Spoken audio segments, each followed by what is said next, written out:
Hello everyone and welcome back to my channel Edmond Medaros. And for today's quick tutorial, I'm going to show you guys on how to resolve the file system error code -107374151 on your Windows 11 or Windows 10 computer. Kung paano ba natin ito i-fix, and without further ado, let's go ahead. So ang first solution na ating gagawin is to perform run the SFC and DSM scan. Kung paano ba natin gawin yan? So all you have to do is to click on search menu and then type mo lang dito yung CMD or ito yung tinatawag na command prompt. Then kailangan mo lang mag right click and then sinik mo lang dito yung run as administrator. If you receive user account control and then click mo lang dito yung yes. So dito sa administrator command prompt ay kailangan lang natin i-enter tong command keyword na dsm /online /cleanup-image /restore health. So copy lang natin yan, and then next step, dito lang sa taas kailangan mo lang mag right click and then sinik mo lang dito yung edit and then click mo lang dito yung paste, or pwede mong gamitin yung keyboard shortcut na Ctrl+V and then click mo lang yan and then press mo lang yung enter.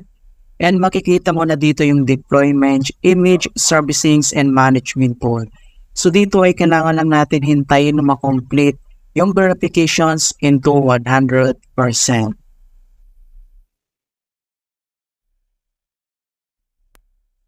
And makikita mo na dito na the operations completed successfully. And the next command keyword na kailangan natin i-type ay type mo lang yung sfc /scan now. So in all small letter lahat, and then yung /scan now ay one word po yan, and then press mo lang yung enter. And makikita mo na dito na beginning system scan, this process will take some time, beginning verifications phase of system scan. So dito ay kailangan ulit natin na hintayin na ma-complete ang verifications into 100%.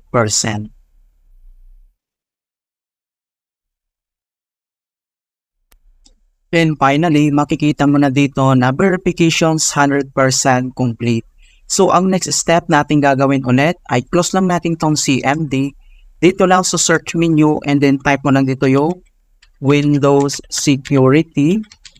Ayan, and then click mo lang dito yung open. And then next step ay dito lang sa home and then dito sa right side ay kailangan mo lang i-click tong virus and threat protection. So click mo lang yan, double click.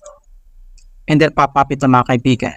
So ang next step dito lang sa current threads and then kailangan lang natin click tong quick scan. Okay, so click mo lang tong quick scan and then wait natin na ma-complete yung pag-scan niya mga kaibigan. Okay?